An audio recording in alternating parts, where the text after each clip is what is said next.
بسم اللہ الرحمن الرحیم سبحان اللہ. الحمد للہ الذی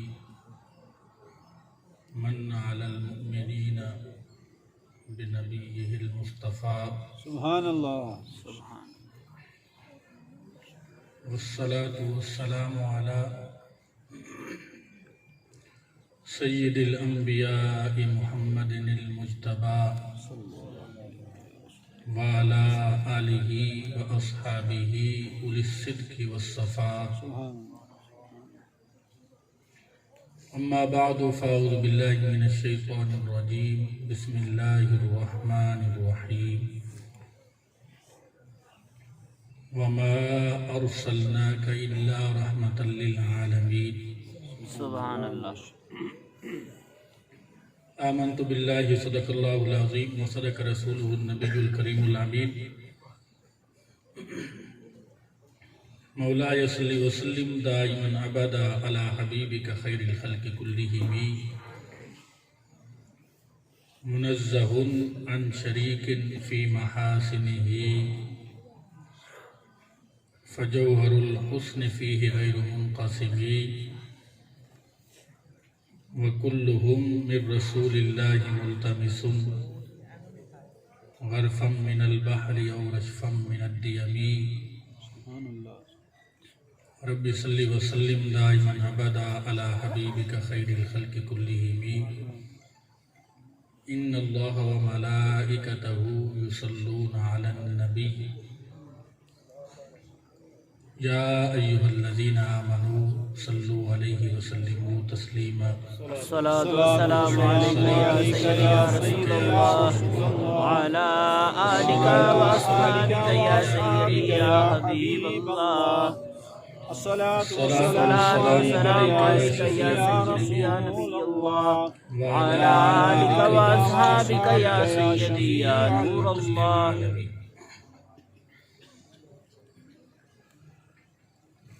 محترم محتشم معزز سامعین، اللہ تبارک و تعالیٰ کے فضل و کرم اور توفیق سے حضرت علامہ مولانا مفتی محمد زمان جلالی صاحب کی دعوت پر اس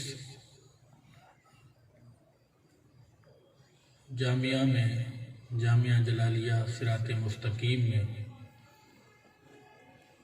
انعقاد پذیر ہونے والی میلاد النبی صلی اللہ علیہ وآلہ وسلم کی اس بارونق محفل میں شرکت کی سعادت حاصل ہو رہی ہے. دعا ہے خالق کائنات جل جلالہ وعم نوالہ وعظم شانہ اس جامعہ کو مزید عروج عطا فرمائے آمین. اور اہل سنت کے تمام جامعات کو خالق کائنات جل جلالہ مزید عروج عطا فرمائے. آمین. اور جو دوست اپنا قیمتی وقت نکال کر بستر کی گرمی چھوڑ کے نبی کریم علیہ السلام کی محبت میں اس محفل میں شرکت کے لیے آئے، اللہ تبارک و تعالی سب کو سرکار کے عشق کی گرمی عطا فرمائے. آمین ثم آمین. نبی کریم رؤوف الرحیم علیہ السلام آپ کی اس دنیا میں جلوہ گری اور آمد خالق کائنات جل جلالہ وعم نوالہ وعظم شانہ کا اس دنیا پر وہ عظیم احسان اور انعام ہے کہ صحیح معنوں میں عقل سلیم جس کا ساتھ دیتی ہو اور عقل کی رہنمائی کے لیے ساتھ نبی کریم رؤوف الرحیم علیہ الصلاۃ والسلام کی محبت بھی موجود ہو تو یہ وہ عظیم نعمت ہے کہ جس کے بارے میں نعرہ تکبیر، نعرہ رسالت، نعرہ تحقیق، نعرہ حیدری، سیدی مرشدی، یا نبی یا نبی، سیدی مرشدی، یا نبی یا نبی، علماء اہل سنت زندہ باد، علماء اہل سنت زندہ باد۔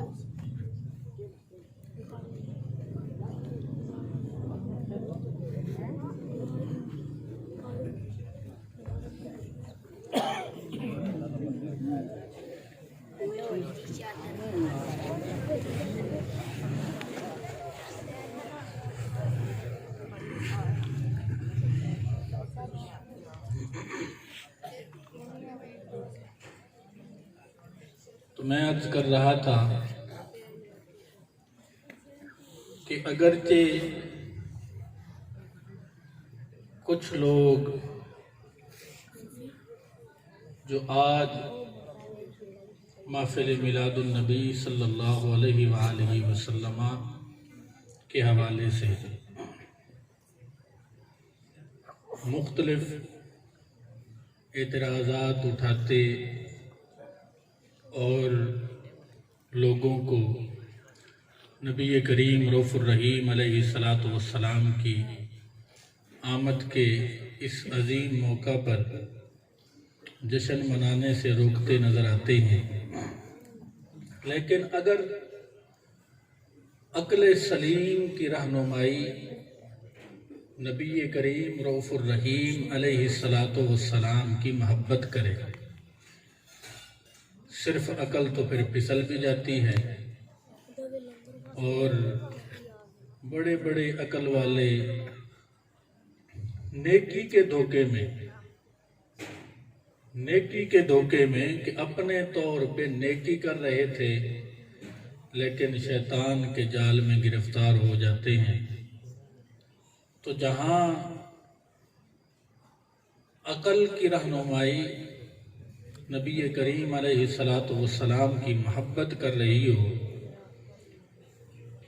تو پھر یہ سعادت کی بات ہے کہ لوگ تو اپنے کتابوں میں لکھتے رہے کہ اللہ تبارک و تعالی ہمیں توفیق دے تو ہم روزانہ سرکار کا میلاد منائیں، صدیق حسن بھوپالی جیسے یہ الفاظ لکھتے رہے، لیکن ہمیں کہیں تاریخ سے یہ ثبوت نہیں ملتا کہ ان لوگوں کو میلاد منانے کی توفیق ملی ہو۔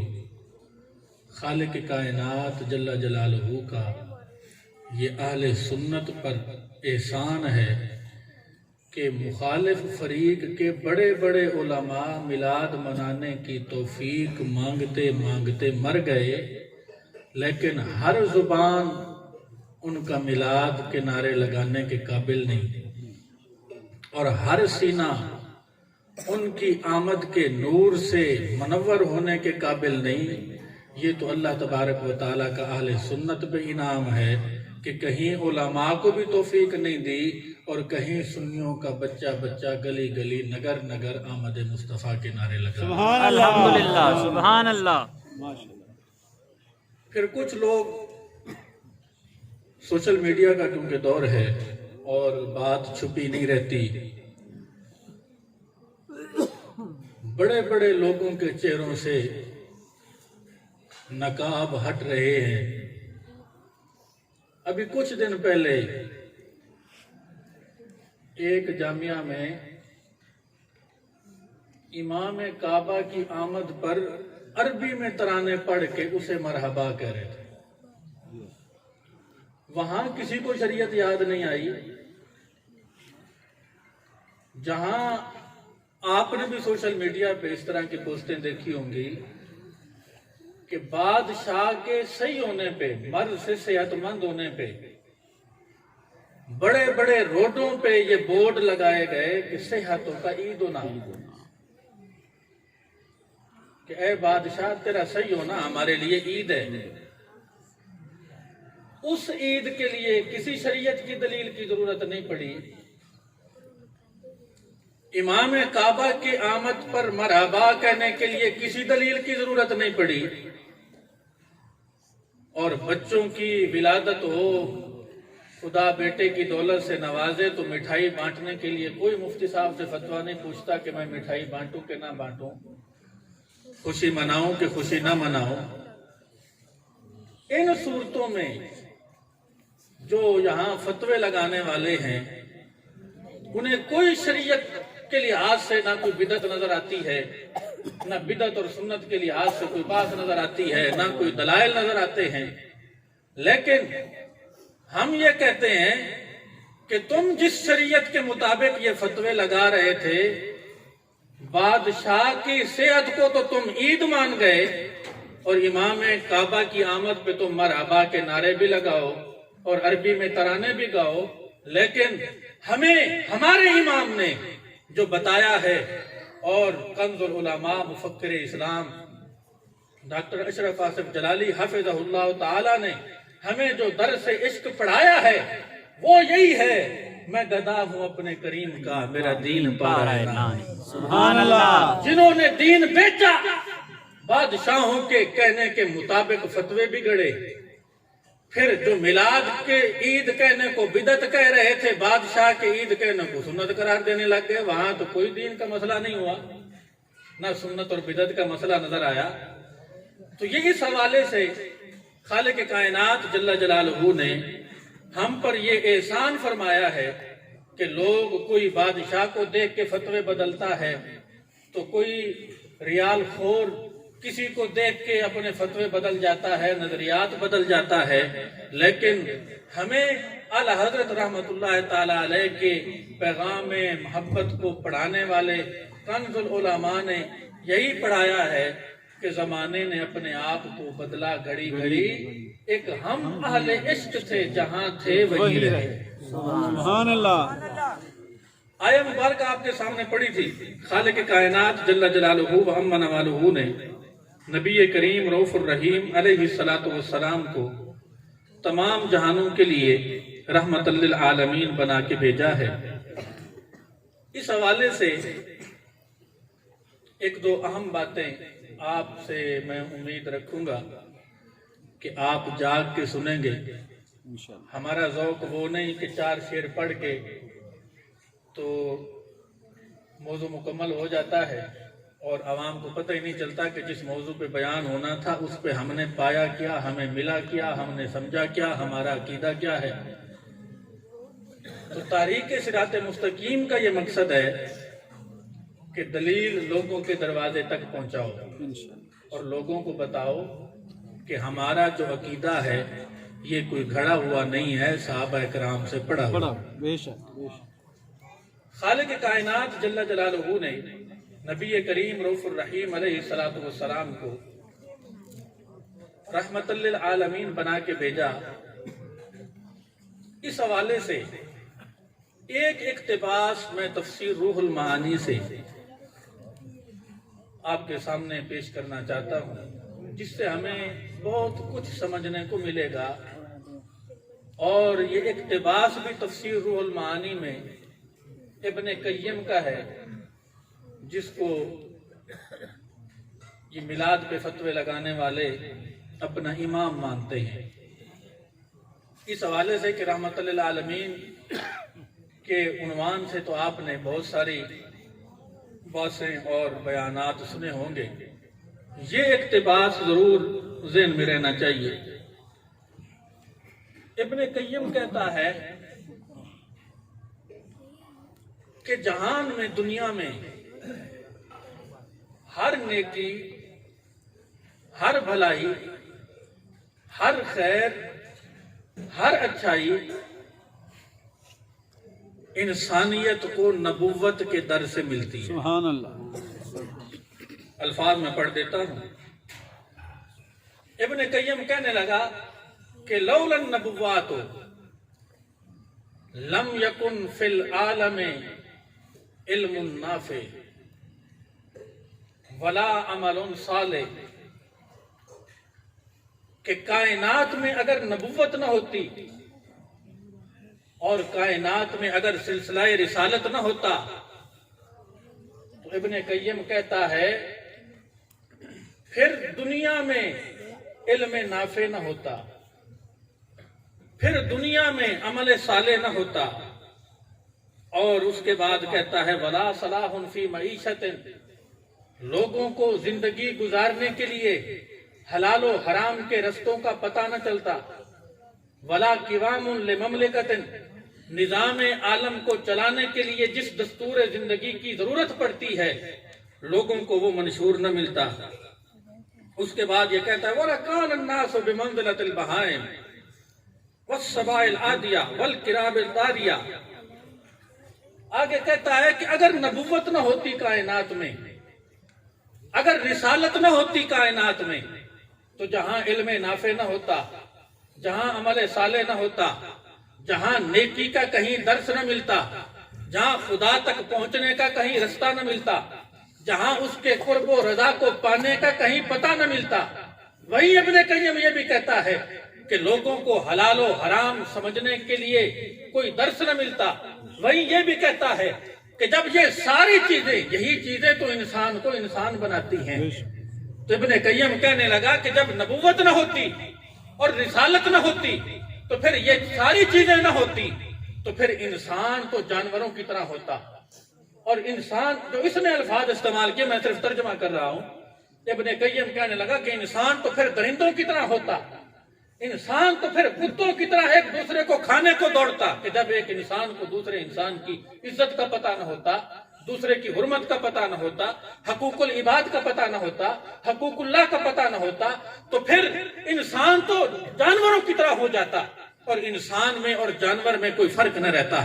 لہذا اس نے یہ نتیجہ نکالا، نتیجہ نکال کے یہ کہتا ہے آگے کل خیر فی العالم فمن آثار النبوت، ابن قیم یہ کہتا ہے کہ دنیا میں جو بھی کسی انسان کو نیکی کی توفیق ملتی ہے، بھلائی کی توفیق ملتی ہے، عبادت کی توفیق ملتی ہے، سجدوں کی توفیق ملتی ہے، زکوٰۃ کی توفیق ملتی ہے، خیرات کی توفیق ملتی ہے، انسان جس بھی صورت میں جو بھی نیکی کرتا ہے، ابن قیم کہتا ہے کل خیر فی العالم فمن آثار النبوہ، کہتا ہے کہ دنیا میں جس بھی صورت میں جو بھی نیکی ہوتی ہے وہ انسان کو نبوت کا فیض ملتا ہے، وہ نبوت کا فیضان ہے، وہ نبوت کے آثار سے ہے۔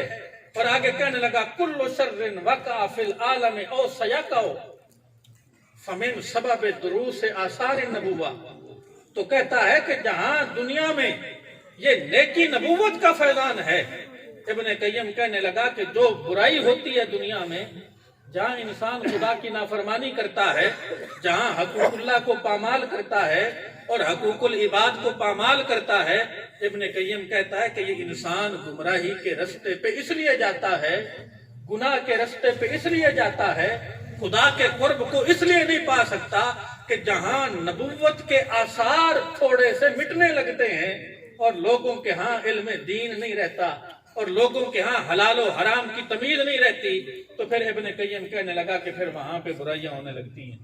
تو اس کے بعد اس نے یہ نتیجہ نکالا، کہتا ہے فالعالم جسد روح النبوت، سبحان اللہ۔ اگر سمجھ آئے تو پھر بولیے گا ضرور کہ مجھے پتہ چلے آپ جاگ کے سن رہے ہیں۔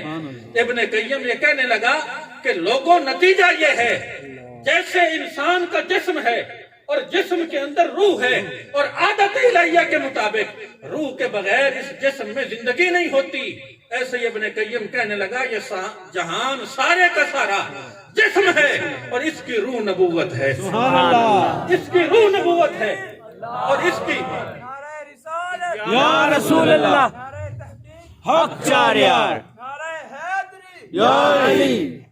نعرہ لگانا ہے تو ذرا جاگ کے لگائیں، نعرہ تکبیر، اللہ اکبر، نعرہ رسالت، یا رسول اللہ، تحقیق، حق چار یار۔ یہ بھی وقت آ گیا ہے، آپ کو کہنا پڑے گا کہ آپ نے نعرہ بھی جاگ کے لگانا ہے۔